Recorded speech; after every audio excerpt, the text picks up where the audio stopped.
أعوذ بالله من الشيطان الرجيم بسم الله الرحمن الرحيم الحمد لله رب العالمين والصلاة والسلام على أشرف الأنبياء والمرسلين وعلى آله وصحبه أجمعين اللهم افتح علينا حكمتك وانشر علينا من خزائن رحمتك يا أرحم الراحمين رب اشرح لي صدري ويسر لي أمري واحلل عقدة من لساني يفقهوا قولي أما بعد InsyaAllah kita memulakan perkongsian kita pagi ini dengan mengucapkan kesyukuran kepada Allah SWT yang sekali lagi mengizinkan kita untuk bersama kita di pagi hari ini untuk berusaha memahami kalamullah, iaitu ayat-ayat Al-Quran yang kita telah baca sekian lama dan kemungkinan sebelum ni kita tidak berapa mengenal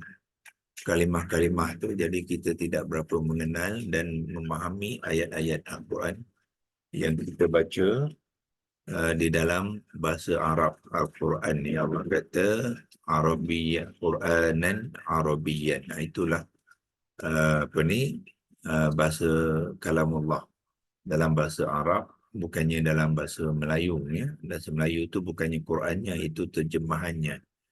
Yang kita perlu fahami dan kenali ialah Quranan Arabiyyan tu, yang kita nak berusaha ya, agar satu hari nanti kita boleh memahami, menguasai ya bahasa Al-Quran, Quranan Arabiyyan tu, supaya dia dapat memandu kita, memberikan petunjuk dan arah tuju yang lebih tepat dan lebih jelas ya. Sebab kalau terjemahan ni kadang-kadang ada perkataan-perkataan di dalam bahasa Arab yang tidak dapat diterjemahkan ya. Jadi pengertian dia kemungkinan tidak berapa tepat ya. So yang kita perlu kenal ialah Quranan Arabiyyan. Itu yang kita buat ya, tiap-tiap hari dari Isnin ke Jumaat pagi, berkongsi dengan tuan-tuan dan puan-puan semua ya. Tahniah kepada tuan-tuan dan puan-puan yang telah pun mengikuti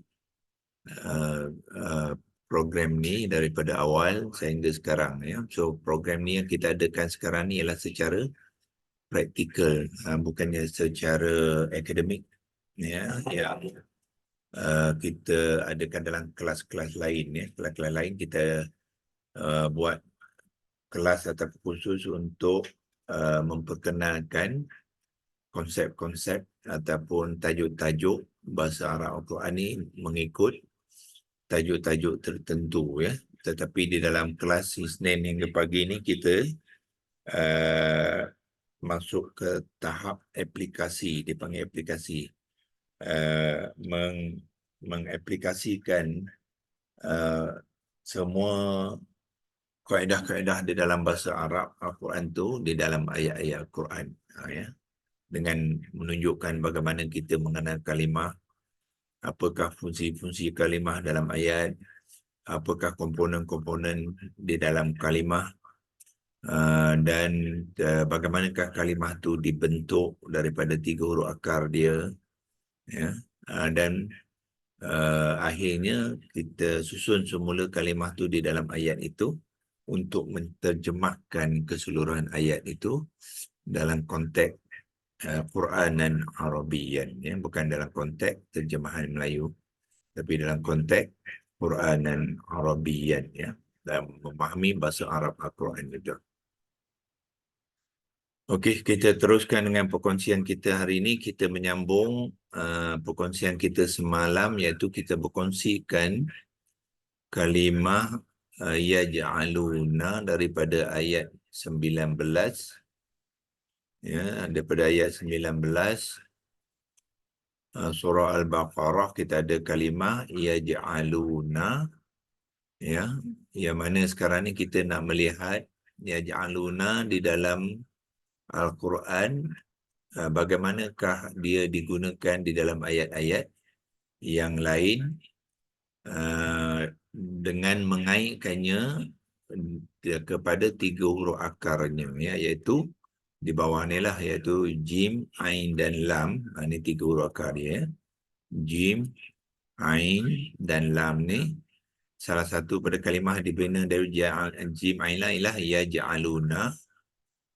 Tetapi banyak lagi kalimah-kalimah lain juga dibina dari jim ain lam ni yang digunakan dalam ayat-ayat lain dan konteksnya spesifik lah. Dia berbeza sikit daripada ayat 19 ni.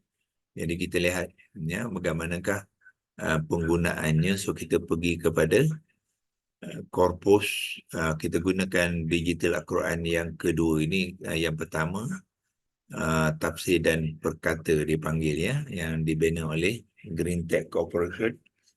Kita gunakan digital Al-Quran yang kedua iaitu corpusquran.com. Jadi kita clearkan drawing ni dan kita pergi kepada corpusquran.com ya, untuk melihat kalimah-kalimah yang berkaitan dengan ya ja'aluna di dalam ayat-ayat yang lain ya. Semalam pun kita sudah tunjukkan beberapa kalimah yang kita boleh lihat yang berkaitan dengan ya ja'aluna tu ialah 380 kalimah ya di dalam ayat-ayat yang tertentu ya. So semalam kita telah pun sampai kepada faja'alnaha iaitu adalah gabungan 4 kalimah di dalam ni ya. Kalau saya boleh kongsikan di sini, tak payah pergi ke leksi logos ya, kita boleh tunjukkan iaitu faja'alnaha tu ialah, saya ambil warna hijau, ada komponen fa iaitu komponen yang pertama, kemudian komponen ja'al sampai lam yang sukun tu yang asalnya ialah ja'ala. Kemudian ada komponen na iaitu pelaku kepada perbuatan fi'il madhi itu kami, dan akhirnya ha tu ialah komponen yang keempat iaitu dia ya, dia muannas. Itulah 4 komponen. Maknanya kalimah faja'alnaha ni adalah dibangunkan daripada 4 komponen kalimah yang berbeza. Fa tu kita panggil fa istinafiyah. Ja'al tu adalah fi'il madhi. Na tu pelaku kepada ja'ala fi'il madhi itu. Dan ha tu ialah objeknya. Ya. Semua tu dicantumkan ya menjadi satu kalimah ya, yang membawa erti maka kami telah menjadikannya ya, maka kami telah menjadikannya, merujukkan kepada peristiwa yang diceritakan sebelum kalimah, sebelum ayat ini ya. So sebelum ayat ni ialah ayat yang kalau kita pergi ke kiri dia, ayat ni ialah ayat 66. Jadi di dalam ayat sebelumnya 65 ada cerita, satu kisah. Jadi kisah dan cerita itulah yang nak dinyatakan dalam ayat ni. Ikut tanda peristiwa Allah kata, maka kami jadikannya. Nya tu ialah cerita tadi, iaitu kisah Bani Israel yang melanggar larangan Allah ya untuk mengambil. Peristiwa itu ialah berkaitan dengan ikan-ikan yang timbul pada hari Sabtu yang Allah kata larang untuk mengambilnya, tapi mereka berebut ya mengambilnya itu. Maka Allah balas perbuatan ingkar mereka itu dengan menjadikan sebahagian daripada mereka, bukan semua ya, Bani Israel itu dia besar ramai ya, jadi sebahagian saja yang degil, yang tidak mendengar perintah Allah tu malah melanggarnya. Allah jadikan mereka tu qiradatan khasiin, iaitu kera yang hina ya, sebagai nakalan, iaitu sebagai pengajaran dan peringatan ya kepada mereka-mereka yang muttaqin, lil muttaqin, bagi orang-orang yang bertakwa, yang takut dengan melanggar perintah Allah, yang taat kepada suruhan Allah. Jadi semua ni boleh menjadi tauladan, boleh menjadi pengajaran dan peringatan supaya jangan sekali-kali kita ni melanggar ya perintah Allah. Nah ya, sekarang ni perintah Allah kepada kita telah pun tercatat di dalam Al-Quran. Jadi pastikan kita memahami, mengenal setiap arahan dan larangan Allah tu supaya kita patuh dan jangan sekali-kali melanggar. Ya, sebab bila melanggar Allah akan azabkan kita. Ya, ini sebagai contoh di sini cerita ni Allah azab sebagian pada Bani Israel itu kerana melanggar dengan menjadikan mereka qiradatan khasi'in, iaitu kera yang hina. Ya. Okey, so kita hari ini teruskan dengan melihat kalimah lain yang berkaitan, iaitu ja'alna, iaitu seterusnya ialah ja'alna ni. Ya, kalau tuan-tuan tengok ja'alna sama dengan yang atas, ya, sama dengan atas. Okey. Cuma yang atas tu dia ada tambahan apa? Tambahan lagi komponen. Asalnya ya ja'alna sama. So bermakna ja'alna di dalam ayat ini sama dengan ja'alna di dalam ayat yang sebelumnya, iaitu fi'il madhi maklum wazan satu dengan fa'il dia na. Na non alif tu adalah pelaku kepada perbuatan tu yang bermakna kami. Ya, jadi makna ja'alna ialah kami telah menjadikan. Ya, kami telah menjadikan. Jadi bermakna di sini pun samalah makna dia. Kami telah menjadikan. Ya, so dalam konteks ni objek dia berbeza. Di atas ni objek dia apa? Ha ni lah. Ni objek dia ha tu. Iaitu cerita-cerita sebahagian daripada Bani Israel itu yang Allah azabkan mereka dengan menjadikan mereka kera. Itu dalam konteks ayat yang atas ni lah. Ya, objek dia ha tu. Tetapi di sini objek dia apa dia? Al-Baita. Ini objek dia. Ya. So maknanya objek dia di sini dia tidak digabungkan sekali dengan kalimah ja'alna. Dia berasingan. Ya, kita panggil dia Al-Baita ni adalah maf'ulun bih munfasil. Dia berasingan. Ya, dari penulisan dia tidak masuk dalam satu kalimah tu. Kita panggil dia kalimah yang berasingan. Ya. Jadi dialah objek.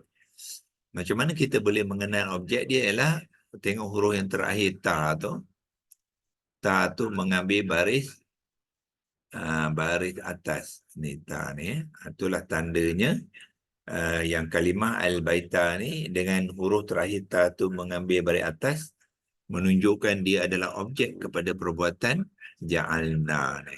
Ya, perbuatan ja'alna tu ada objek dia al-baita. Sebab itulah ta tu mengambil baris atas untuk menunjukkan statusnya yang mansub.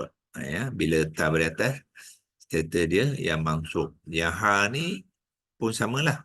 Ya, sebab dia objek, dia juga mengambil status yang mansub. Status bahasa Arab dia ialah i'rab. Ya, jadi i'rab status dia adalah mansub. Dua-dua tu adalah maf'ulun bih ataupun Melayu kata objek. Ya. Inggeris pun kata objek jugalah. Ya, ya.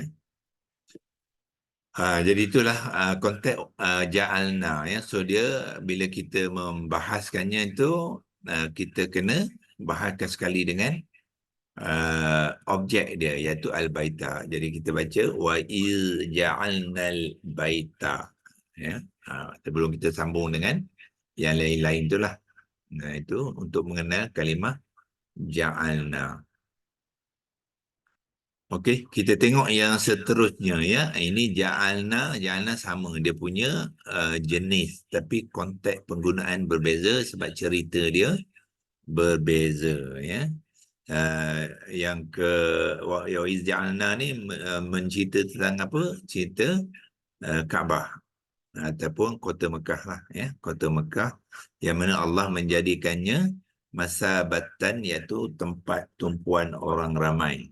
Nah, tempat tumpuan orang ramai linnas, masabatan linnasi ya, tempat tumpuan orang ramai, wa amnan, kalau kita waqafkan dia jadi wa amna, dan apa ni, dalam keadaan yang aman, ya, selamat. Siapa yang pergi ke sana tu maknanya dia sentiasa ada dalam keadaan yang selamat, ya, peaceful, aman, selamat. Itu dimasukkan wa amna, ya. Itu konteks ja'alna di dalam ayat yang ini, yang mana berbeza walaupun kalimahnya kalimah yang sama, tetapi penggunaannya dalam konteks yang berbeza, ya. Kalau kita nak tunjukkan ayat yang beza ayat kedua tu, kita lihat sinilah. Nah, ya, ayat 66 dengan 125. Ya, so adalah berbeza, ya. Kalau kena nak tengok makna kepada ayat tu, kita boleh pergi di sini.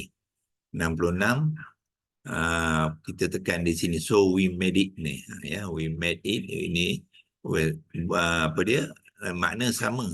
Made ini pun we made, ya. We itu ialah na lah. Nah, ya. So we made, tapi konteks dia berbeza, ya, konteks yang berbeza. Okey, kita terus kepada kalimah yang seterusnya, iaitu ij'al. Yang ni ij'al pula, ya. Tengok tulisan ij'al dia berbeza, tak sama. Pertama sekali dia mulakan dengan sebelum huruf jim yang pertama tu, huruf akar yang pertama. Jim adalah huruf akar yang pertama, ain adalah huruf akar yang kedua, lam huruf akar yang ketiga, ya. Tadi di sini dia mula dengan jim, ya, baris atas. So tapi di sini tidak, ya, jim disukunkan, tapi yang dimulakan dengan hamzah wasal. Ini penulisan lama ni digunakan alif, ya, tapi sebenarnya bukannya alif, ya, dia adalah hamzah wasal. Kerana kalimah ni bila kita sudah mengenal, kita ketahui ini kalimah ni adalah kalimah fi'il amar, ya, fi'il amar yang penulisannya bukan mula dengan alif tapi hamzah wasal, dan huruf lam di hujung tu disukunkan, ya, sukunkan. Jadi penulisan yang benarnya macam mana, ya? Kita ambil ni, kita kopikan, bawa ke Lexilogos, kita betulkan dia di Lexilogos, ya. Jadi kita copy dan tengok, bezakan. Saya buatkan apa? Buatkan pembetulannya dan kita lihat. Ya, ni adalah shift-nya. Okay. Apa ni, tak boleh ni. Oh, ini tadi tak betulkan lagi, ya. Kena tukar sini dulu. Sini tukar bahasa dan baru boleh ambil arrow, ya. Okey. So yang ijaan yang sebenarnya ialah satu je beza. Yang pertama tu bukannya alif, kita tukarkan kepada hamzah wasal, ya. Yang ni hamzah wasal ni tukarkan dia. Jangan gunakan alif, ya, sebab alif tidak boleh dibunyikan dalam Al-Quran. Alif hanya berfungsi sebagai huruf yang memanjangkan bunyi huruf sebelumnya. Itu alif. So maknanya kalau yang berbunyi itu bukannya alif tapi adalah hamzah wasal, yang dibunyikan dengan i, ya. Kenapa bunyikan i? Sebab dia merujuk kepada huruf yang ketiga dalam perkataan tu, ain tu baris atas, dia kena bunyi i. Itu, ya. Jadi ij'al, ya, ij'al. Bukannya yang ni, ya. Yang ni penulisan lama ni kita kena betulkan apabila kita menulis ataupun menerangkan. Sekarang jangan gunakan alif, ya. Gunakan hamzah wasal. Ij'al. Ij'al maknanya dalam bentuk fi'il amar. Kalau ja'ala maknanya menjadikan, ij'al maknanya perintah, ya, ataupun suruhan. Fi'il amar ialah suruhan ataupun fi'il nahi. Dalam konteks ini bukan fi'il nahi tapi fi'il amar sahaja. Jadi membawa erti jadikanlah, jadikan ataupun jadikanlah. Itu perintah, ya. So bila perintah, huruf terakhir itu akan mengambil baris sukun ataupun tanda sukun, ya. Sebab dia mengambil status yang majzum, dipanggil, ya, status yang majzum, ya. Kalau kita nak bantu sini sedikit penerangan, tapi tak apa, mungkin kita okey, sebab kita bukannya di apa, ya, kita di senarai ayat tu, sini boleh kita bantulah. Ij'al Kalau kita nak bantu dengan menulis teks dia, ya, kita ambil teks dan tuliskan apa dia ija'al tu. Dia adalah fi'lun, F-I Ain fi'lun amar, A-M-A-R, maknanya fi'lun amar ialah kata suruhan ataupun kata arahan, ya. Dan konteks ini kata suruhan boleh mengambil doa, ya, ataupun kata suruhan fi'il bentuk doa, ya, doa. Doa ya maknanya memohonlah, memohon. Memohon adalah salah satu daripada bentuk fi'il amar, ya. Nah, itu dia. Okey, ij'al, setiap kata kerja termasuk fi'il amar mesti ada pelaku, perbuatan dan juga masa, ya. Dari konteks kata kerja, kita sudah lihat jim ain lam tu kata kerja bermula dia kata kerja ialah fi'lun amar, perbuatan dia tu iaitu memohon, ya, memohon. Siapakah pelaku dia? Ya, siapa, macam mana kita nak mengenal pelaku dia dalam ayat ni, dalam kalimah ni, ya. Pelaku di sini kalau kita tengok lam yang sukun, bila huruf terakhir tu sukun, maknanya pelaku dia tu ialah orang kedua muzakkar mufrad. Itu pelaku dia, maknanya yang disuruh tu. Yang disuruh tu maknanya dalam konteks ni memohon yang dipohon, ya. Yang dipohon tu itulah dipanggilkan fa'ilnya. Jadi kalau kita nak terangkan dia, kita masuk dalam sambung penerangan ni, kita masukkan dengan fa'ilnya. Fa'il tu ialah pelaku dia lah. Fa'ilnya, fa'ilnya, ya. Fa'ilnya. Bila kita lam yang sukun, dia mewakili ataupun menunjukkan fa'ilnya yang pertama sekali muzakkar. Kalau mu'annas dia lain, ya. Kalau mu'annas kita akan jumpa nanti lain. Lam yang sukun tu dia maknanya pelaku yang kita suruh melakukan sesuatu tu atau kita memohon untuk melakukan sesuatu ialah muzakkar. Sebelum tu dia sebut orang keberapa? Orang kedua. Orang kedua, ya. Orang kedua, bukannya orang pertama dan bukannya orang ketiga. Bila orang kedua tu dia akan membawa erti engkau. Ya, fa'il orang kedua. Dalam orang kedua bahasa Arab dia panggilkan mukhatabun. KHOA, ni T besar ialah tot, to, ya, to, mukhatabun, waqafkan dia mukhatab, iaitu orang kedua. Lepas tu orang kedua tu lelaki, muzakkar. Bilangan dia ialah singular. Kita letak mufrad. Mufrad. Bukannya ramai, ya.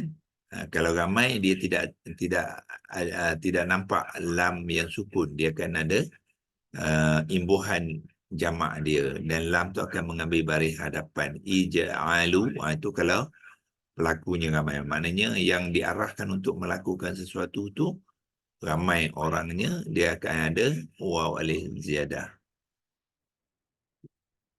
Okey. So ada kata kerja dia iaitu fi'lun amal dan pelaku dia ialah orang kedua mukhatab, muzakkar mufrad, dan setiap pelaku ada dia punya i'rab dan status dia, ya. So pelaku akan sentiasa marfu', ya, marfu'. Itu pelaku. Tapi kata kerja dia, apakah status dia? Ya, status kata kerja bukannya marfu'. Ini marfu' ni ialah pelaku. Pelaku perbuatan mesti marfu'. Tapi kata kerja dengan adanya tanda lam yang sukun tu, itu menunjukkan perbuatannya adalah majzum. Kita panggil dia status dia majzum. Majzum tu maknanya boleh dalam konteks ini dia konteks mengarah. Perbuatan yang mengarah tu dia akan ambil i'rab status yang majzum. Susah sebab dia tak ada terjemahan ya majzum ni. Majzum ni tidak ada terjemahan. Ya, susah kita kena faham konteks dia, iaitu apa saja perbuatan yang berkaitan dengan arahan ataupun larangan dia masuk kumpulan majzum. Jadi kita masukkan maklumat tu di hujung penerangan kata kerja fi'il amal tu ya. Doa memohon, ini dia punya i'rab dia majzum. Ya, sebelum menerangkan fa'il dia, komponen kata kerja dan komponen fa'il. Majzum tu bermakna dia telah menerangkan masa dia, ya. Masa ialah bila mengarah tu maknanya perbuatan tu belum berlaku lagi lah. Sebab tu dia tak boleh mengambil marfu' ataupun mansub, ya. Dia perbuatan belum berlaku dalam bentuk arahan. Okey, itu lebih kurang penerangan kepada ij'al yang kita lihat di dalam ayat tadi ya, yang berkaitan dengan ya, Prof nak tanya, ya. kalau dia punya fa'il tu muannas macam mana? Okey, kalau fi'il manas kita tambah ya di hujung dia, ya yang tidak ada seorang ya. Kalau muannas seorang kita tambah ya, dia akan jadi ij'ali. Tambah ya saja, ya ni ya, ya yang tidak bertitik di hujung ya. Kalau naikkan sikit ni boleh naikkan, kita adjust sikit. Itu menunjukkan fa'il muannas kepada majzum kata kerja. Ni naikkan sikit. Ni ya yang tidak bertitik belah kiri ni masukkan lepas bila masukkan ya, jadi saya typekan lah ya. Ini alih sekejap nak buat penerangan ni. So dia akan jadi apa kalimah dia kalau perempuan ya, yang sama tambah saja ya. Kopikan dia, bawa ke sini, masukkan ya yang tidak bertitik ya. Tapi bila dia ya sebab ni menjadi berperanan sebagai ya mad ya. Bila ya mad, huruf belakang ni tak boleh lah sukun lagi dah, kena tukar lah. Jadilah masukkan dia mesti mengambil baris kasrah. Balik kasrah lah. Jadilah ij'ali, maknanya kamu perempuan seorang buatlah ataupun jadilah something. Itu untuk Kalau perempuan ramai, kalau perempuan ramai tambah na. Kalau untuk perempuan ramai tambah na, dia akan jadi ij'alna. Mana dia kopi tadi sini. Dia tambah na beri atas saja. Itu menunjukkan ramai.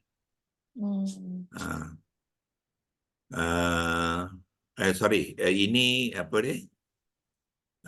Ini orang kedua ya. Orang kedua, kalau perempuan akan jadi betul doktor, Antuna. Betul itu. betul, Antuna. Okey. So daripada Antuna dia ambil na saja ya. Dia apa tapi bila na belakang dia kena sukun. So ij'alna lah. ij'alna itu maknanya orang ramai. Kalau untuk ramai lelaki, dia akan jadi tambah wa'li ziyadah. Ya, tambah wa'li ziyadah, depannya waw dengan alif ziyadah. Itu kalau ramai lelaki kan. Ramai lelaki. Termasuk kalau ramai itu campur lelaki perempuan. Ya. Jadi bila tambah waw li ziyadah, waw ni adalah waw mad jadi lam tak boleh sukun. Lam kena ikut waw tu. Sebagaimana sini tadi Ija'alu. ya mat, lam kena baris bawah. Bila waw, lam ni kena mengambil baris dhammah. Jadi ija'alu. Tu maknanya arahan tu adalah kepada lelaki yang ramai ataupun kumpulan lelaki campur perempuan yang ramai pun digunakan muzakkar jugalah. Ya. Doktor, kalau antuma, doktor? Ha? Kalau antuma, Kalau antuma dia akan dia tambah apa alif saja. alif. Alif. Ya, alif yang sama tadi ditambah alif di hadapan dia, jadi macam tu. Bila alif huruf yang sebelumnya tak boleh sukun, ditukarkan kepada baris atas. Ija'ala. Okey, mula tambah alif, dia yang ni baris atas, lam kena ambil baris atas dengan alif. Jadi ija'ala maknanya arahan tu untuk dua orang lelaki, dua orang lelaki ataupun dua orang perempuan sama saja. Sama je. Oh, okey. Sama je. Okey. So, ija'ala lah jadi. Ya, ija'ala dua harakat ya, bila sebab dia mat. Ini pun dua harakat ya. Ini pun dua harakat, yang ni pun dua harakat jugalah masa membaca tu. Ija'ala maknanya kamu berdua jadilah apa-apa, tak kira lah ya. Kalau muannas sama dengan muzakkar, rupa jejaknya. Yang ni kalau muzakkar ija'alu, tapi kalau muannas dia ija'alna. Yang ni pula kalau muannas ija'ali, kalau muzakkar ija'al. Ya. Tapi sebenarnya kita boleh jumpa ni dalam senarai ayat-ayat tu nanti ya. Sebab ayat tu berapa? 340 kita boleh jumpa ni. Bila kita jumpa nanti kita boleh ingat balik lah ya. Kontak dia ya. Siapakah fa'il tu dan bilangan dia banyak ataupun dua orang ataupun seorang ya. Okey, yang ni kalau kita nak simpan, kita dah sampai ke hujung hari ni ya. Kita kongsikan yang ni, kita simpan, kita adjust sikit bawa ke sini. Yang ni kita arrow, betulkan arrow tu untuk yang ni lah, ija'al tu ya. Dan ini kita simpan untuk tingkir kalau kita nak nak guna lain kali, nak rujuk balik, kita boleh simpan dalam Kenapa kita kata dia dalam bentuk doa? Ayat tu. Ayat tu tengok ayat pada keseluruhan ayat. lah. Ya. Ayat tu ialah bentuk doa. Cuba doa pun mengambil fi'il amar ya. Cuba kita tengok ayat tu. Kita ni dah simpan tadi. Ni kita boleh clearkan drawing ni. Pergi ke ayat tadi, iaitu di sini. Okey, keluar pada sini. Ya, ij'al wa iz qala Ibrahim, dan apabila Nabi Ibrahim lah ya, Ibrahim berkata Rabbi ja'al. Rabbi ni Tuhan lah, Tuhanku. Wahai Tuhanku, ij'al, jadikanlah. Okay. Dia memohon pada Allah tu, jadikan haza baladan, bumi ini, negeri ini, aminah, jadikanlah negeri ini satu negeri yang aman ya, iaitu mana tu? So dia refer pelaku tu adalah Rob lah. Allah. Yang dia pohon tu kepada siapa? Allah. Jadi Allah Rob, jadi pelaku lah. Sebab pelaku, tu dia tak boleh jamak kan. Dia kena mufradkan ya. Tak boleh tambah waw alif. Dia kena lam yang sukun menunjukkan fa'il yang jamak dan lelaki. Ija'ali pun tak boleh. Sebab Rob tu lah kan. Sebab Rob ni yang dipinta oleh Ibrahim tu, dia memohon Rob dia untuk melakukan sesuatu. Jadi Rob tu menjadi fa'il dia. Ya, tengok sini pun sama kan. Rabbana, doa kan. Wahai Tuhan kami, waj'alna. So dia samalah, ini fi'il amar lah ni. Waj'alna tu siapa? Jadi objek lah. Jadi diminta jadikanlah kami. Jadi ini pun doa ni, ayat doa. So doa pun dalam kumpulan fi'il amar juga. So yang alif kat situ sebenarnya hamzah wasal jugalah. Nah, ini hamzah wasal. Bila kita menulis, tukarkan pada hamzah wasal. Jangan tulis alif, tak boleh. Ya. Rasulullah Muslim ni sekarang, ini penulisan ini sebab apa ni, digital Quran ni dah dibina banyak tahun dulu dia menggunakan resam imla dia panggil.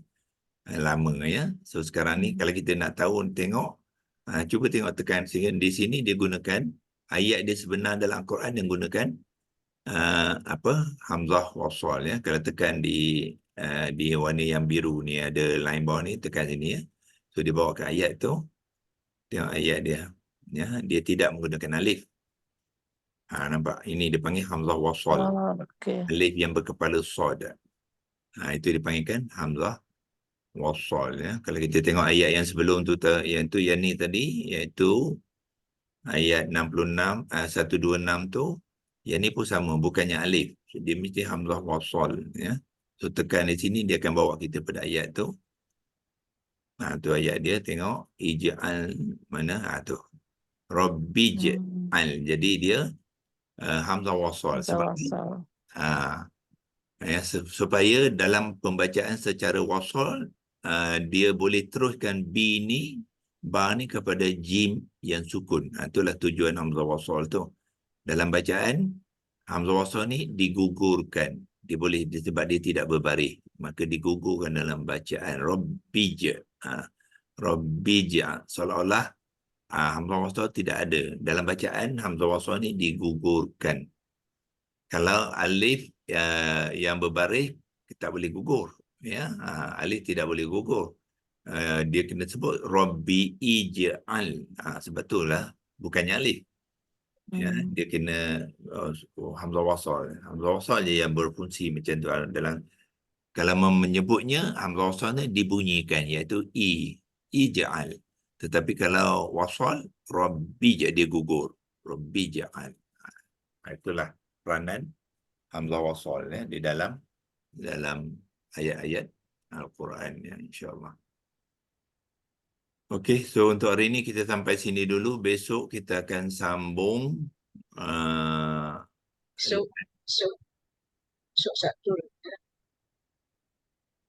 Prof. Habis tu tak ada ya? Hari Senin ya. Hari Senin kita macam mana? Banyak dah balik kampung tak? Tak ada, saya belum. Belum lagi ya? Kalau tak apa, ingat hari Senin kita buat satu hari, hari Selasa dengan mungkin hari Selasa sampai Jumaat tu kita bercuti agaknya ya, sebab ada yang balik kampung, ada berhari raya dan sebagainya ya.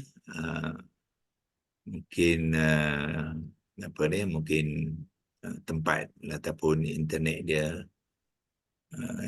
tak familiar lagi ya.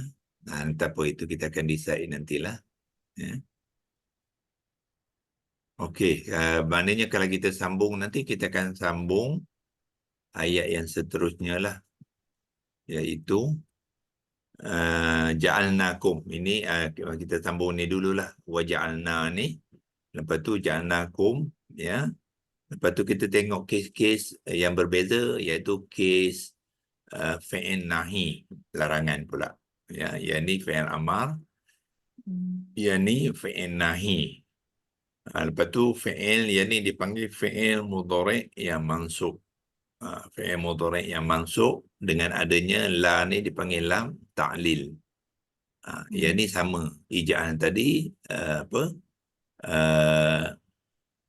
fi'il amar. Ini pun fi'il amar ya. Fanaja'al la'natallah summa nabtahil. Yang ini fi'il amar ya, fi'il amar dan seterusnya lah.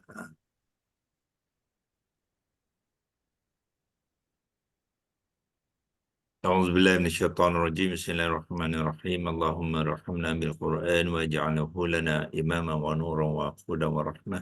اللهم ذكرنا منه ما نسينا وعلمنا منه ما جهلنا وارزقنا تلاوته آناء الليل وأطراف النهار واجعله لنا حجة يا رب العالمين. Wa sallallahu ala sayyidina Muhammadin wa ala alihi wa sahbihi wa baraka wa sallam. Walhamdulillahi rabbil alamin. Taqabbalallahu minkum. Minna wa minkum taqabbal ya karim.